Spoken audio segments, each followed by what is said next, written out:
আর বন্ধুরা আজ বানাবো রুই মাছের ঝাল। তার জন্য রুই মাছটা গোটা নিয়ে এসেছি। রুই মাছটাকে আমি কেটে নেবো। এবার মাছটাকে আমি কেটে নিয়েছি, দেখো কেটে ধুয়ে নিয়েছি। এবার আমি নুন হলুদ দিয়ে দেবো। নুন দিয়ে দিচ্ছি, হলুদ দিয়ে দেবো, দিয়ে আমি মাছটাকে মাখিয়ে নেব নুন হলুদ দিয়ে। আচ্ছা, লেবুর রস দিয়ে দেবো। লেবুর রস দিলে মাছে রাস্তানি গন্ধ যেটা ওটা হবে না, আর মাছে স্বাদও হয়। দেখো এইভাবে আমি মাছগুলোকে নুন হলুদ দিয়ে মাখিয়ে নেব। আমি মাছের জন্য আলু পেঁয়াজ টমেটোটা কেটে নিয়েছি। মাছ ভাজা বসিয়ে দিয়েছি। এই যে মাছ ভাজা হচ্ছে।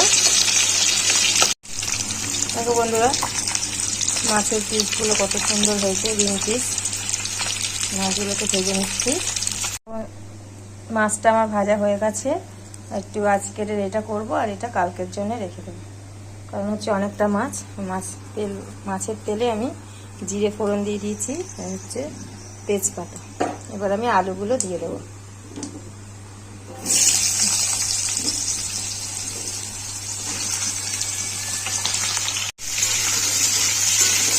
আলুটা দিয়ে দিয়েছি, পেঁয়াজটাও দিয়ে দেবো।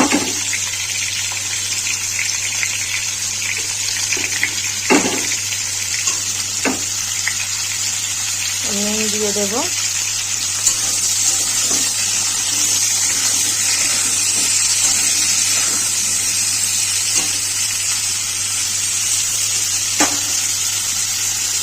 নুন হলুদ দিয়ে দেবো।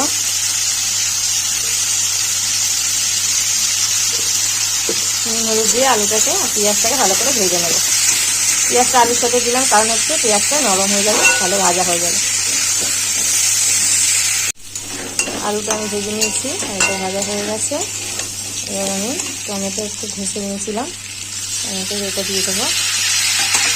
পেস্ট না,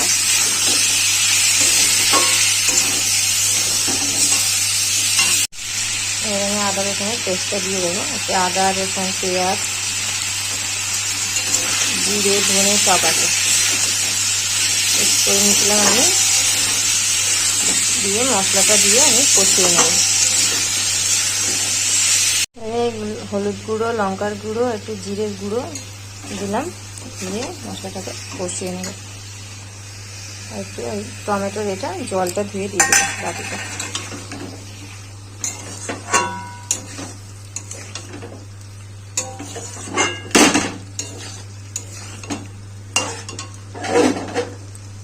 এইভাবে মাছটা রান্না করলে খুব ভালো লাগে খেতে।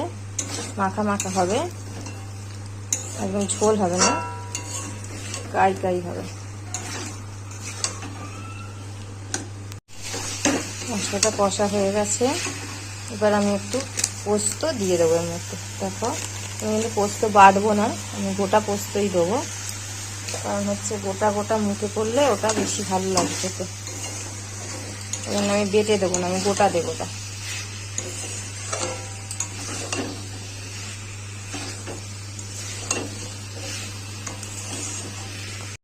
এবার জল দিয়ে দেবো।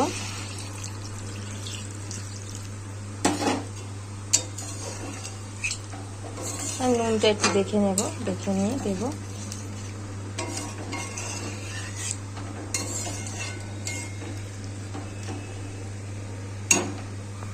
আর একটু নুন দিয়ে দেবো, নুনটা একটু কম আছে। এবার আমি চাপা দিয়ে আলুটা সেদ্ধ করার জন্য রেখে দেবো।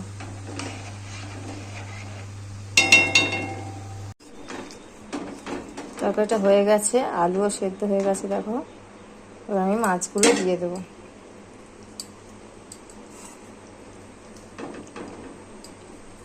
মাছগুলো দিয়ে ফুটিয়ে নেব।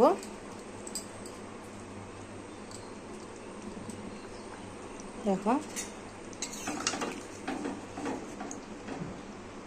মাছগুলো দিয়ে একটু ফুটিয়ে নেব, তারপর গরম মশলা দিয়ে লাগিয়ে নেব।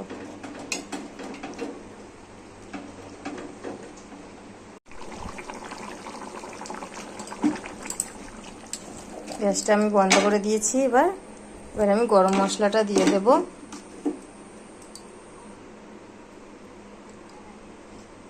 দেখো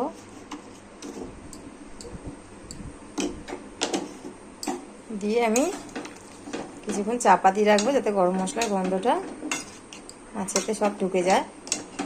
তার জন্য আমি ভিডিওটা আমার ভালো লাগলে লাইক কমেন্ট শেয়ার করবেন, সাবস্ক্রাইব করবেন, নতুন হলে আমার চ্যানেলের পাশে থাকবেন।